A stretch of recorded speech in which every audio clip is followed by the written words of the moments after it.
Okay, we have 12 pair of cranial nerves. And what you'll have to do is know both the Roman numeral and the AKA. Okay, so on this sheet right here, you will see that it's cranial nerve 1, cranial nerve 2, okay, and then we do this in Roman numeral, all right, cranial nerve 3, 4, 5, 6, 7, 8, 9, 10, 11, and 12. Okay, so that's the easy part is the Roman numeral name. Cranial nerve 1 through 12. All right, they are also through the cranial nerve or the Roman numeral version, they're named in order. Okay, so you're seeing the anterior part of the brain here, and then there's a posterior part, and this is also an inferior view. So you're looking like underneath the brain. And you kind of just go in order. Well, there's the first one we come in across, and then there's the second one, and there's the third one, and the fourth one, and so on. So that's where they get the Roman numeral is they're in order from number 1, the first one you come into contact with, as you work to the posterior aspect of the brain. Okay, all the way down to cranial nerve 12.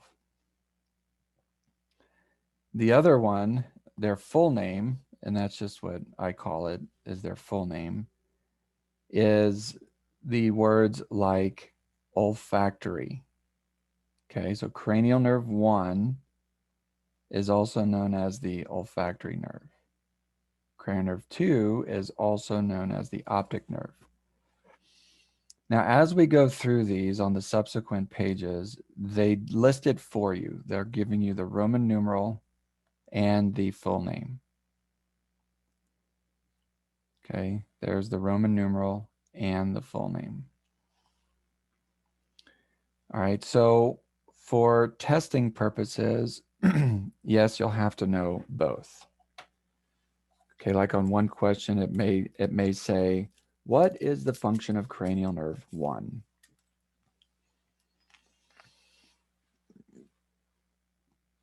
Okay, or it could have been worded, what is the function of the olfactory nerve? Okay. So does make it a little bit harder to know both, but you do need to know both. And going back to the note card thing, this would be an area on the front side of your note card. You would write something like this: cranial nerve 1.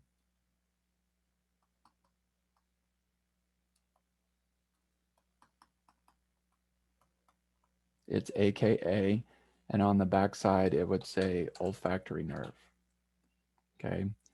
And then on another note card, you would say, what is the function of cranial nerve 1? Okay, the olfactory nerve. What is the function?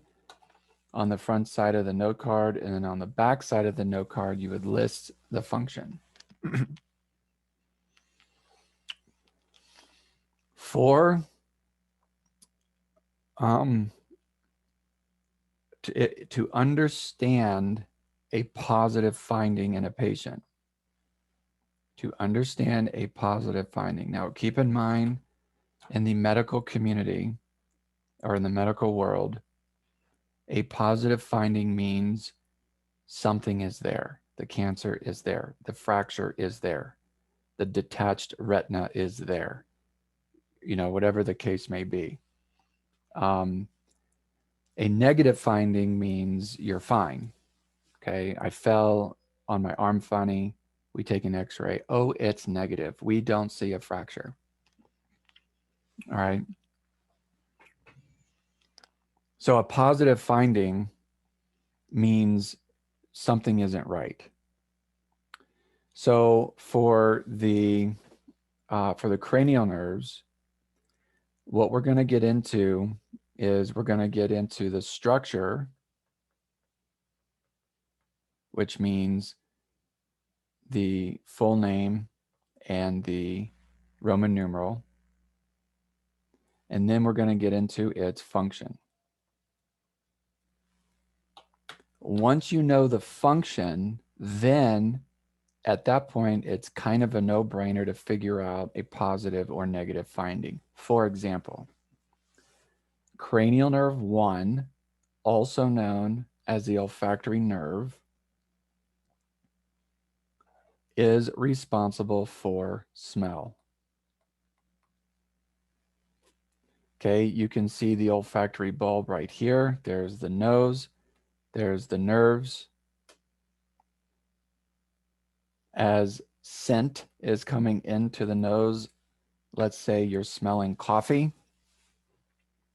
Okay, that scent goes into the nose, hits the nerves, hits cranial nerve 1 or olfactory nerve, depolarizes, and long story short, goes to the brain, and you are able to interpret it. And, you know, if you ask, like, what is that smell? You'll say coffee.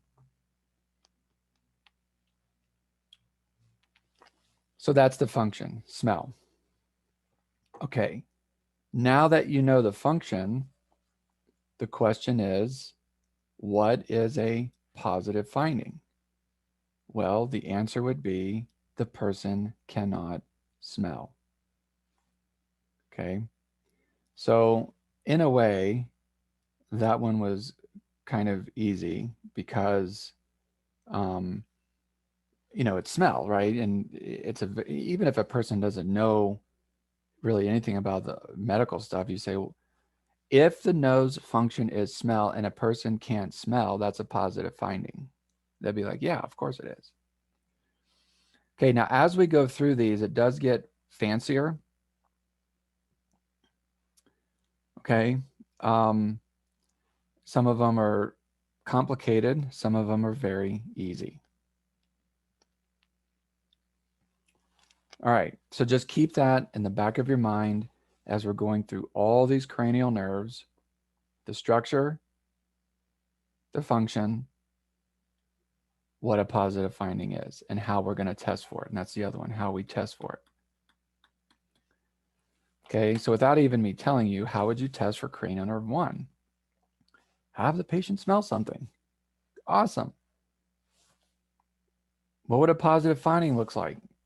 They can't smell whatever it is I tried to have them smell. Perfect. Okay. All right, so let's dive in a little more detail. All right, so now that you know the formula, as we're going to go through all these, it's going to help you study. It'll help you make your note cards, and it'll help you understand cranial nerves. Okay. So one more time, the Roman numeral, its full name, the function, the test, and a positive finding.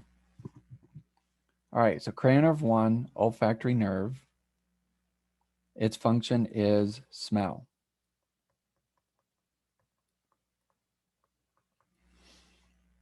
Okay, so what you're going to have a person do, and by the way, with all these tests, we're going to test bilateral. Okay, which means both sides. All right, so you're looking at a person, and when you're staring them in the face, you're going to see the left side of their body and the right side of their body, their left eye, left nostril, the left side of their mouth, their left ear, and their right eye, right side of their nostril, the right mouth, the right ear, right side of their face. Okay, so we are divided in half, left side, right side. So what you'll do is you'll need 2 vials, and there's going to be a scent in each one. So let's just say coffee and cinnamon. Okay, it could be lavender, it could be whatever. Okay, just 2 cents. You have them occlude one nostril, and then they smell one of the vials. Then you have them occlude the other nostril, and you have them smell the other vial. And then just simply have them tell you what it is. A positive finding would be they cannot smell out of one nostril or the other or both.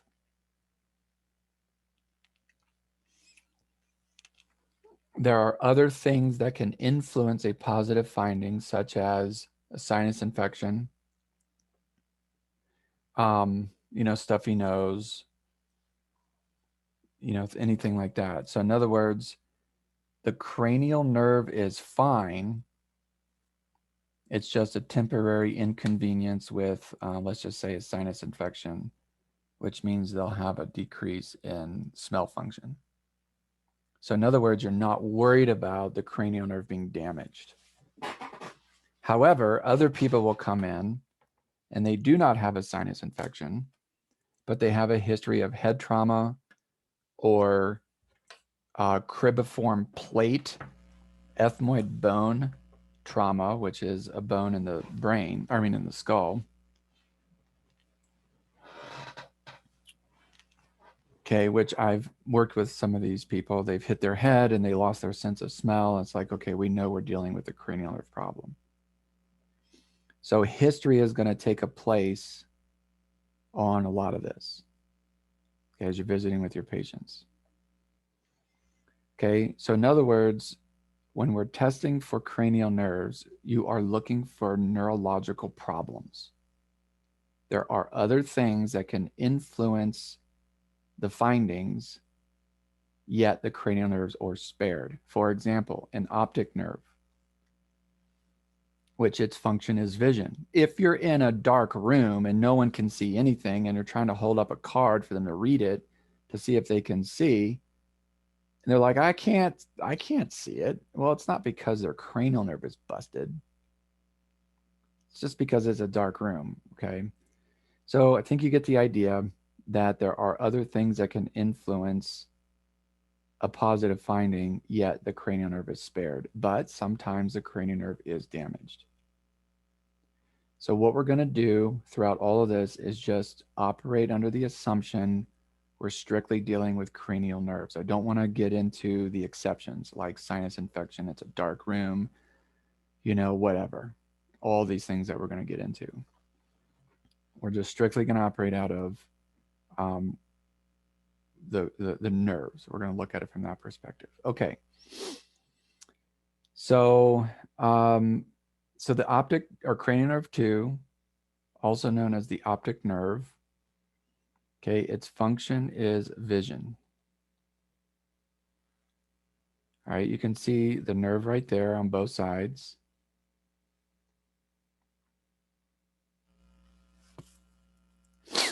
Okay, so what we typically do for this is Snellen chart.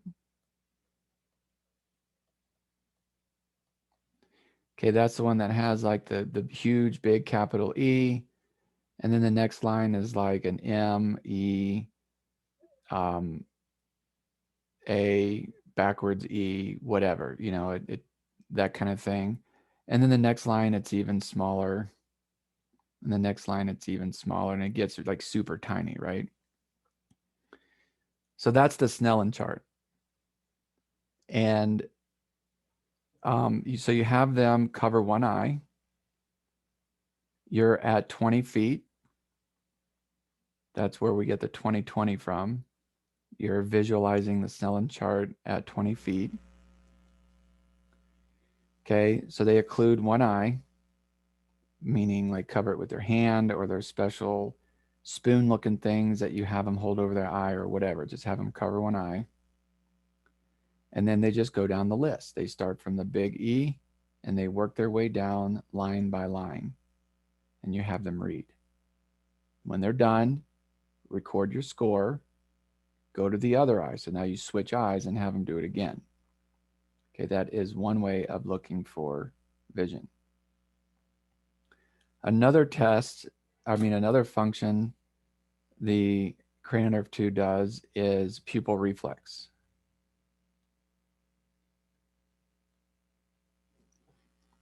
Okay, pupil reflex.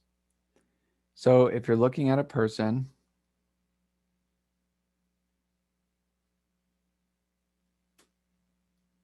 okay, if you shine, now this next part I'm going to tell you is a little tricky, so pay attention. If you shine the pen light in the person's eye, that is the direct eye, because that's the eye you're obviously directly shining the pen light in. The pupil should constrict.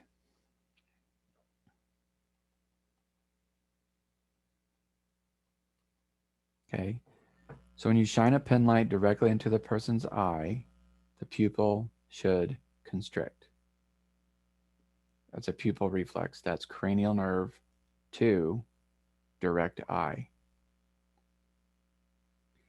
Simultaneously, the opposite corresponding eye will also constrict a moment later. That is cranial nerve 3. So pen light, direct eye, cranial nerve 2. Simultaneously, the opposite eye pupil constriction is cranial nerve 3. There is a delay. When you shine the pen light in the person's right eye, the pupil will constrict, and then a second later, the opposite eye pupil constricts. And that's not even the direct eye. If you notice here in this picture, the right eye is the direct eye. Yet cranial nerve 3 kicked in and constricted the opposite pupil. And then vice versa. Then you take the pen light and you shine it into the other eye. Okay, so this is now that, so now the left eye is the direct. So the direct eye, cranial nerve 2, the opposite eye, cranial nerve 3, pupil constriction.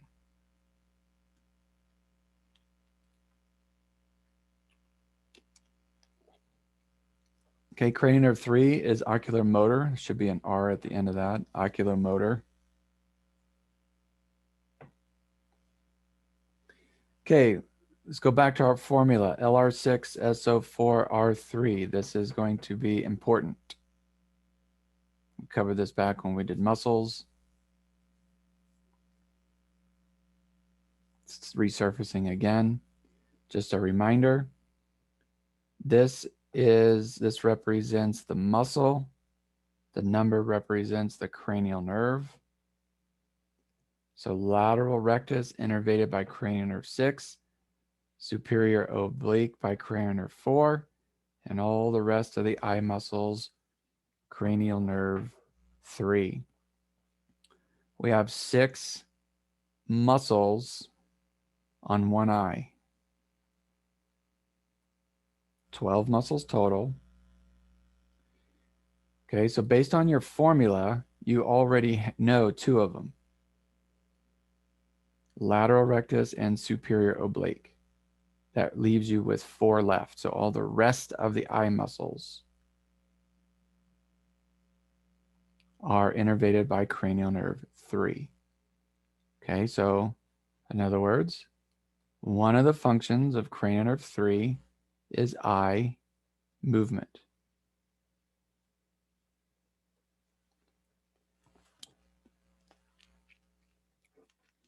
But you have to be specific.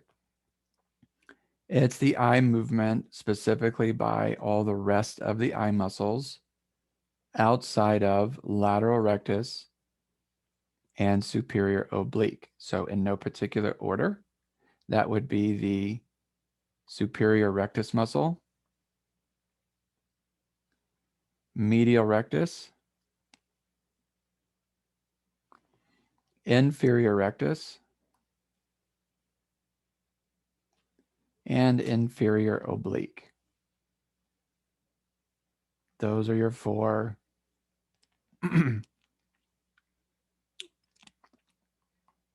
rest of the eye muscles. Now there's some other ones in here that are not part of the formula. The levator palpebrae muscle. So that lifts up the eyelid. The levator palpebrae muscle lifts up your eyelid. Okay. Now cranial nerve 3 does a lot of stuff. All right. One of them is eye movements. A second one was opposite eye, penlight, pupil, reflex.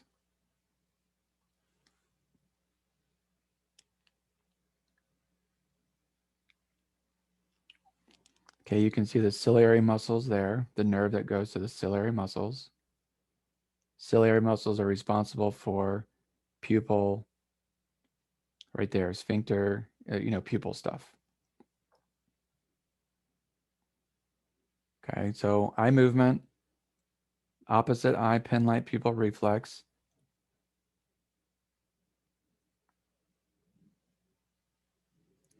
Okay, a third one is elevates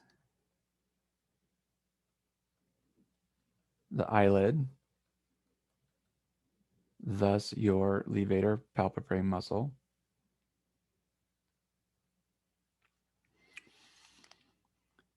Okay, there's a picture I like to draw because cranial nerve 7 helps you close the eyelid. So what you do is you draw a person.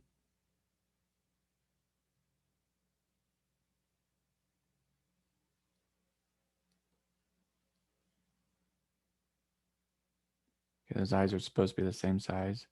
And then you write down 73. Okay, and then you show this person's eyelid is closed and this person's eyelid is open. Because cranial nerve 7 closes your eyelid, cranial nerve 3 opens your eyelid. So just hopefully an easy way to remember this, 73, and draw your winking eye and your open eye.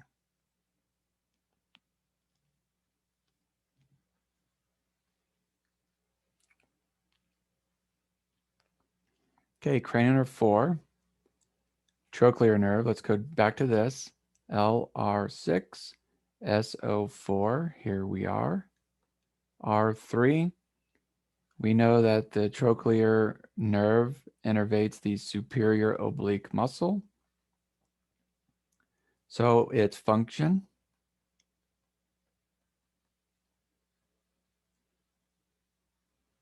eye movement. Okay, now the way I tend to say this with eye movement is the test I call the H test. That is not an official term. It is a term to make this easy to understand. The H test, if a person is looking at you, okay, person is looking at you, okay, and you're looking at them, you're going to put your pen or your finger in front of their nose, and then you're going to move that pen to the left, and then you move it up, down, and then you move it all the way to the right, up, down. And what did you just trace? You just traced an H. So in simple terms, I call it the H test, because you're tracing an H. Now, by doing those movements, here's the patient instructions. Please look at me. Do not move your head, only move your eyes. Take your finger, go all the way to the left, up, down, all the way to the right, up, down. And what you've just done, okay, their eyes will move that way, up, down, and then the eyes will move that way, up, down, right? Both sides. So you've just tested all of the range of motion of the eyes, okay, and you're looking for deficits. You're looking for the eye isn't moving properly. The eye can't move lateral. It can't move medial. It can't move up, whatever the case may be. Okay, that's what you're looking for. Now, the professional term is called cardinal field of gaze. Okay, cardinal field of gaze. Right, you gaze over the field, right? So you're looking over the field, and so you're testing their field of vision, and you're doing it through eye movements. So when you hear me say H-test, now you know what I mean by eye movement. So back up here, cranial nerve 3, the eye movement would be H-test.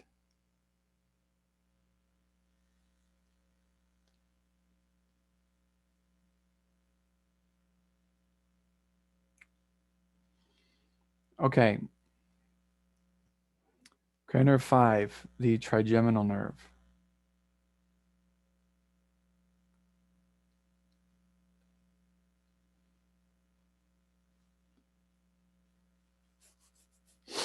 All right, tri means 3. So we're dealing with 3 different nerves.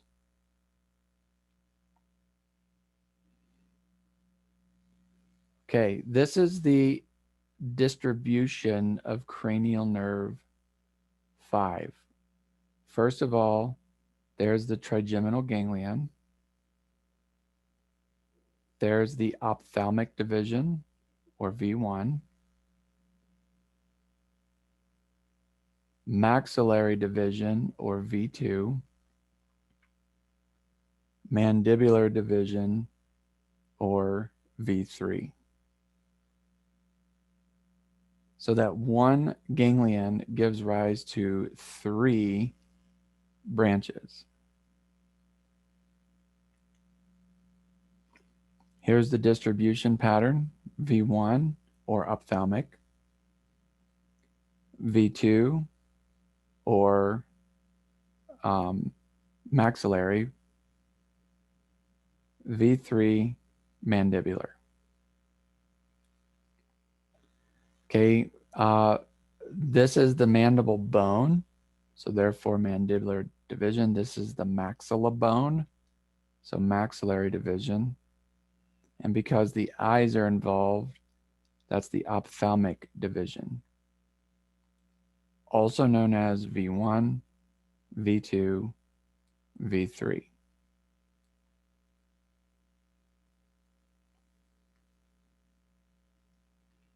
Okay. This is a sensory nerve. So the test, so the function is sensory to the face. So if I come up to you and take a Q-tip and take that Q-tip, okay, your eyes are closed, and I take that Q-tip and I kind of brush your face right there, you're going to feel it.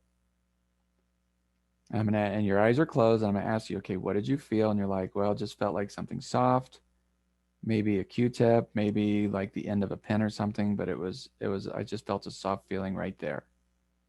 Likewise, I could take something sharp and like poke you right there.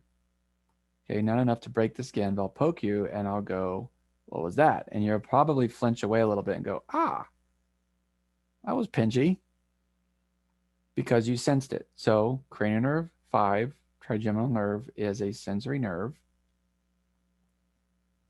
And that's how we test for it. You actually take a Q-tip and a pinwheel. Okay, a pinwheel is a device that you hold in your hand, and it's got little spikes on the wheel. Okay, and you roll that spiky wheel over the skin. Okay, it is designed to elicit a bit of a pinchy feeling. Okay, now you're not going to hurt the person. I mean, you could take the pinwheel and really dig in and hurt them, but that's not the purpose of the technique. So you just simply take it, contact them, and roll it over their skin, and just ask them, like, well, the patient instructions are, I'm going to do some tests to your face, to the skin on your face. Okay, and then what you do is you test it bilaterally. So with your Q-tip, does this feel the same as this? Does this feel the same as this? And does this feel the same as that? And they might say, right there on my left side, I did not feel that, but I felt it everywhere else. Okay. And then you take the pinwheel. Same thing. Does this feel the same as that? Does this feel the same as that? And does this feel the same as that? I did not feel it right there, but it was pinchy like everywhere else. Okay. So that's the test. A Q-tip and a pinwheel, sensory, making sure you contact the V1, V2, V3 parts of the face, because that is the neurological distribution of trigeminal nerve. If a person gets a surfacing of the herpes zoster virus, when you're an adult, it's called the shingles.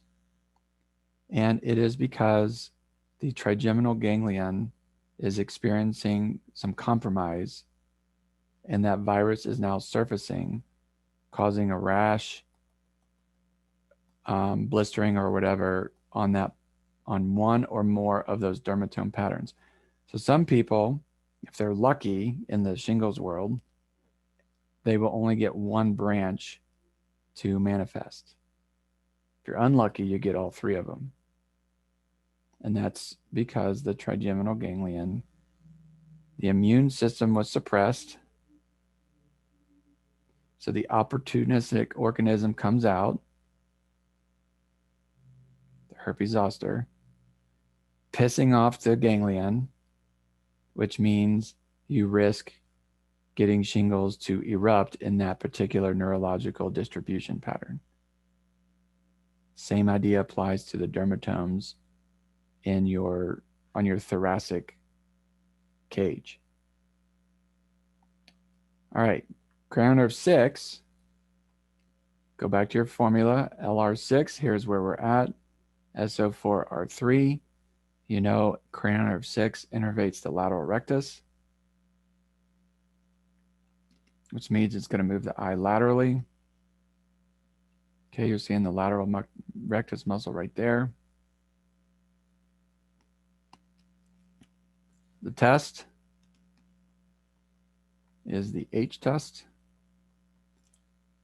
Okay, move the pen all the way one way, up, down, all the way the other way, up, down.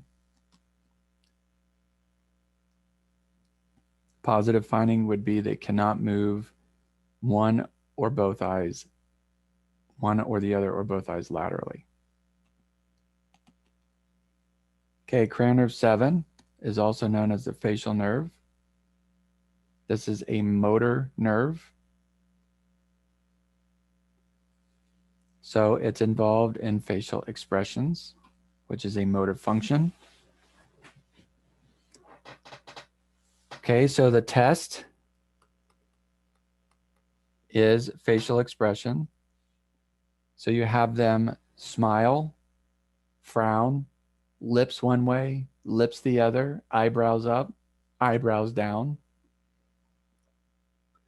A positive finding is they cannot move some of the facial muscles. It's usually unilateral.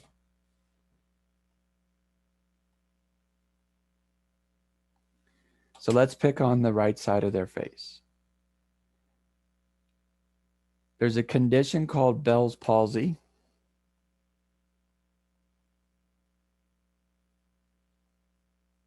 Okay, Bell's palsy. It's where the facial nerve is temporarily compromised and you lose motor function. So your face droops. And you go to do your facial expressions with these people, and they can't do it, in this example, on the right side of their face, because that's the side the Bell's palsy hit. Now, these are scary because people think they're having a stroke, and rightfully so. I take care of Bell's palsy patients, and I do it by inserting a bunch of needles all over their face, the side that's affected, and we add electricity to all the needles, and then we do laser. Okay, we do myotome and dermatome laser stuff, and it's amazing. They get over the hump like 60 to 80% quicker. All right.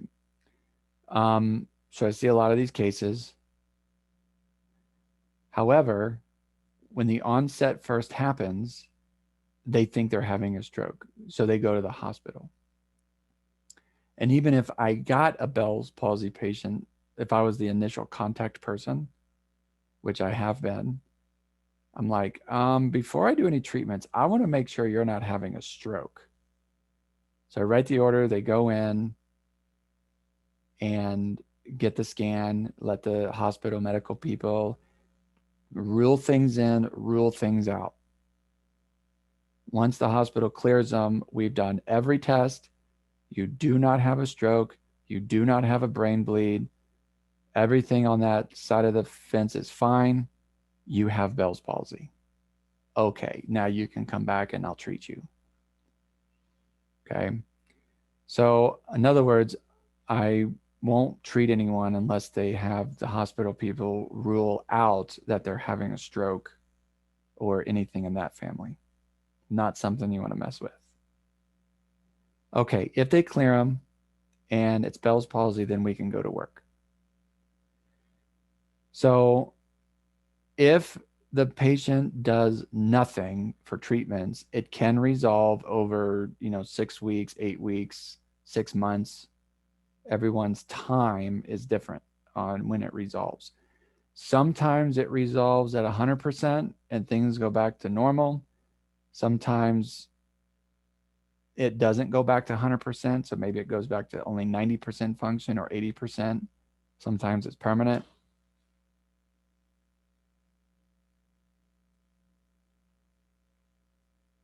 Okay, it just depends on the situation. Okay, so facial nerve, cranial nerve 7, function, motor, facial expressions. Your test is the facial expressions. Smile, frown, eyebrows up, eyebrows down, lips to the left, lips to the right. Positive finding is they can't do it. Typically, it's unilateral on one side of their face. It could be bilateral, which means both sides of the face. All right. Cranial nerve 7 also functions closing the eyelid.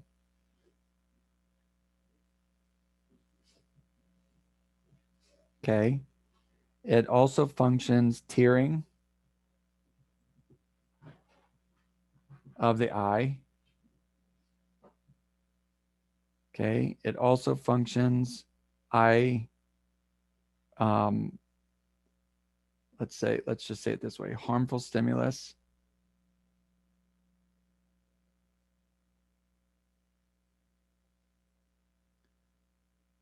Harmful stimulus, eye reaction.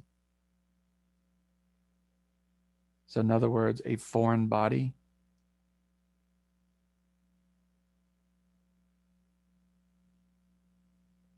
In the eye. Okay. We've all had it done. You get dust in your eye, you get a bug in your eye, you get whatever in your eye, and you feel it and you tear. That's cranial nerve 7. So the test is you take that Q-tip. So there's your Q-tip. There's the cotton thing at the end. You pinch and fray the cotton so that the cotton is kind of like that, right? So you get that cotton to kind of stand out. And then you're going to take the frayed part of the Q-tip and make contact. So there's their nose, there's their eye. You're going to make contact right there, kind of in that lateral corner of the eye. And you're not stabbing them. It's not hard. It doesn't take much. It's very sensitive. Just get a little bit of that frayed cotton stuff to touch their eyeball. Believe me, they will blink, tear, and move away from the harmful stimulus. That's cranial nerve 7.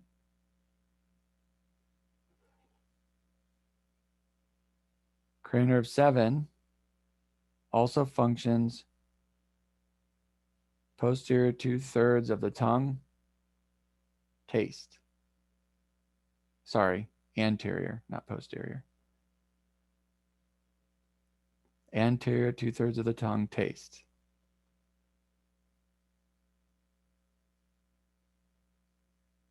Okay. So when you're chewing food and the food is all in your mouth, you have taste buds. The food that is on the front of your tongue, the anterior part of your tongue, the reason why you can taste it is because of cranial nerve 7.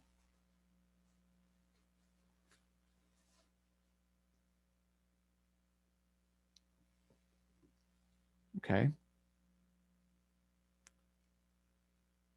So cranial nerve 7 does a lot of stuff. So it's sensory and motor. Motor to the face, sensory for taste, meaning your muscles of facial expression. So motor to facial expression, sensory because of the eye, and taste. Okay, vestibulocochlear nerve, cranial nerve 8. Okay, we're going over lunch. That's okay. So it's all right. Just bear with me. We're almost done. So cranial nerve 8, also known as the vestibulocochlear nerve.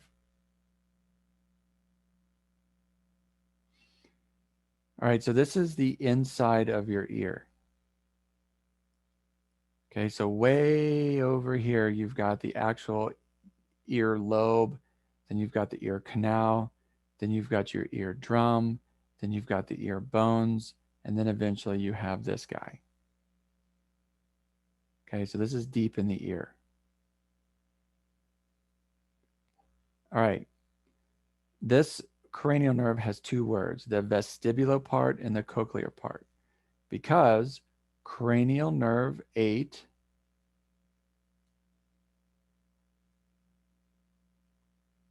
comes in and splits into 2 parts, the vestibular part and the cochlear part. So collectively, it's called the vestibular cochlear nerve, or cranial nerve 8, and it does have 2 parts. The vestibular part is responsible for balance. The cochlear part is responsible for hearing. Okay, so that's the function. So the test for the cochlear part, it's still cranial nerve 8, but the cochlear part, the test, if it's hearing, is you're going to try to have them hear something. Now, in fancy terms, it's Rhine and Weber test. Okay, and I've got a video on this for you to watch later. But what you're going to do is you're going to take a 512 hertz tuning fork.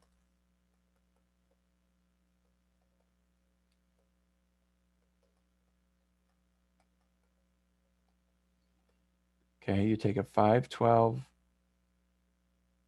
tuning fork and you strike it, and so it's going to vibrate, right? And what you're looking for is, can this person hear the vibration in both ears? If they cannot, then we have a problem. Now, I'm not an audiologist. You all are probably not future audiologists, but this is a test that you can do. You do not need to be an audiologist. Nurses can do this. PTs can do this. I can, pretty much any provider can do this, because what we're doing is we are assessing, can you hear or not? If there's a positive finding, I'm sending them to an audiologist. Okay, and I have found several of these in my time.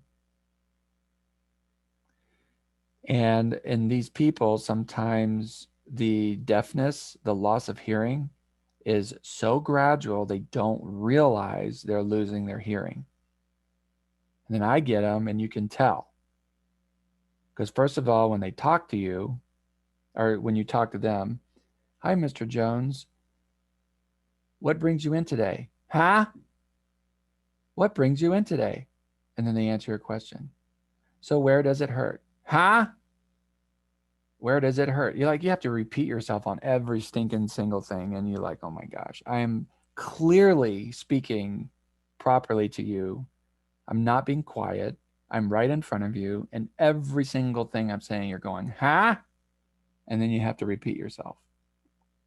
The other thing they'll do is stick their good ear at you. Once they do the "huh," they're actually leaning forward and they put their good ear to you. Now, they don't realize they're doing that, but that's what they're doing. If I pick up on that, we're doing a hearing test. We're doing Ryan and Weber's test, and I grab my 512 tuning fork and we do it. And lo and behold, well, would you look at that? It's positive. And then I talk to them about it and then recommend they go see an audiologist. Okay, so the vestibular part is balance. So the test is you're going to challenge their balance centers by adding fluid into their ear. Yes, that's weird. But you have them lean over. I mean, think about, you're going to put eardrops in your own ear. What do people do? Well, they lean over so gravity helps the fluid go into the ear. So you have them lean over. It doesn't matter which ear you start with. Put the fluid in, see what happens. Okay. If their balance is thrown off, something's going on. And then you do it to the other ear. All right. Now, there's some other tests you can do. There's some other clues that are going on to allude to inner ear balance problems.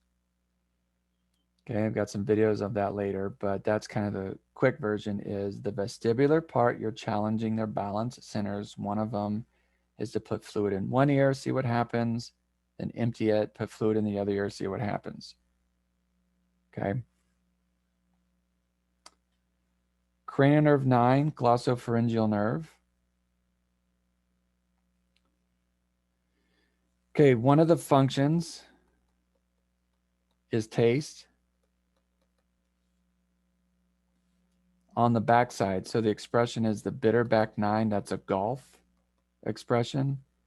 Okay, you have the front 9 in golf and then the back 9 in golf.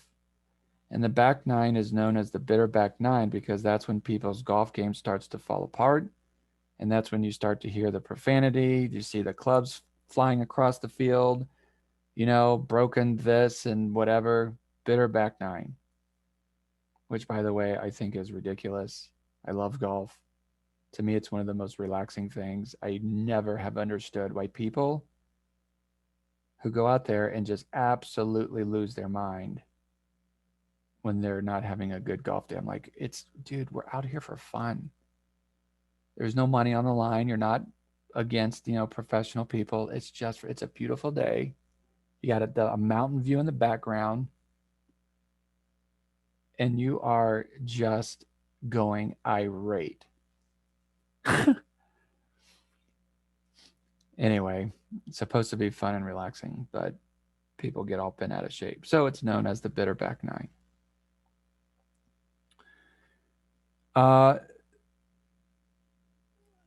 So the test, okay, so here's the tongue. Okay, there's the anterior part, posterior. Okay, you're looking at a superior view here. So this part, the front part of the tongue would be taste for cranial nerve 7. Okay, back here would be taste for cranial nerve 9. So ideally what you do is you actually take a Q-tip, you dip the Q-tip in a special solution. So now the Q-tip is saturated and you touch the posterior aspect of the tongue. They should give you a feedback that that was bitter. Okay, so you do it on the left side and then you touch it on the right. Remember, everything is bilateral. Okay, also it's sensory for general sensation. So cranial nerve 9 function is sensory. So this is where your tongue depressor comes in. So you have the person say, ah, take your tongue depressor, stick it in the back of their, inch your way back on the tongue. Now, at some point on that posterior aspect of the tongue, they sense the presence of the tongue depressor, which is going to elicit the gag reflex. The gag reflex is cranial nerve 10, motor function. So they sensed it, cranial nerve 9. They motored it, cranial nerve 10. Okay. Here's cranial nerve 10. Now this one is a little strange to me because we actually have a test for this and you're like, why are we testing cranial nerve 10? Look at what this nerve innervates: your stomach, your spleen, your kidney, your pancreas, your small intestine, your colon, your liver, the celiac plexus, the heart, your throat, you talk, right? Lungs. You're like, are we seriously testing this cranial nerve? Yes, we are. Well, how do you know the cranial nerve is functioning? Because the person's alive. If they're not alive, the cranial nerve's not working. That's the test. I just tested it. Okay, now don't really say that in a clinical setting. But seriously, look at it. That's true. If cranial nerve 10 is working, you are alive. Look at how much stuff it functions. Okay, but ideally the test they want you to do is the tongue depressor. So function is everything.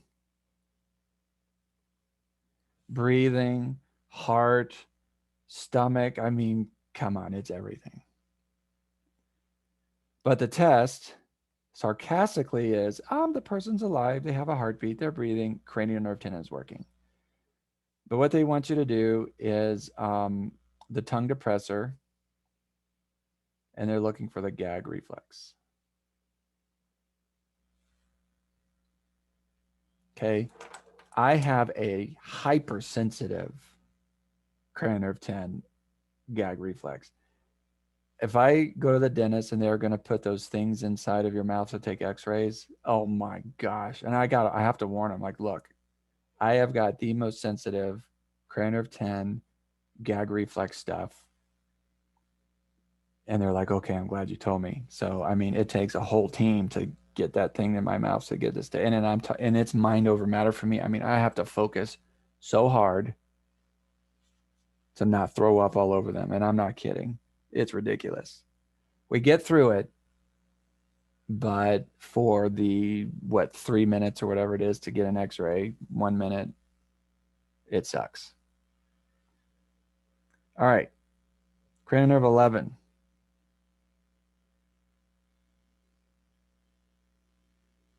Okay, cranial nerve 11, known as the accessory nerve or the spinal accessory nerve. Either one's fine. So 3 AKAs, cranial nerve 11, the accessory nerve, or the spinal accessory nerve, because it accesses the spine. Okay, it innervates the sternocleidomastoid and the upper trapezius muscle. It allows for muscle movement, specifically what the SCM and the trapezius will help you do. So the test is muscle testing. So you have the person shrug, you're trying to push down, you're assessing the strength of the muscle.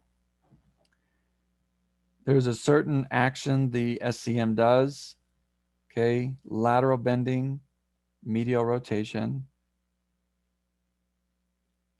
So basically you put them in a lateral bend and medial rotation and you're trying to move their head, you say resist. If the muscle is strong, then it's fine. If the muscle blows out, then there's something going on.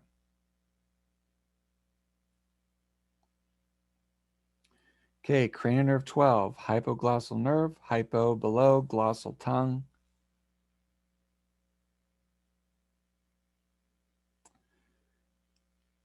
Okay, so the test for this is you have them swallow something, because this has to do a lot with your swallowing muscles. So some tongue muscles and some swallowing muscles. Okay, so function helps you swallow. So the test, usually you just have them drink like a little bit of water. Okay, and you're looking to see how well they can swallow it. I've had a few of these positive findings, but they've already come in with that. They're like, hey, I'm having difficulty swallowing. Okay, some of them we were able to help them there, but others we referred out because it was like just some really weird stuff's going on.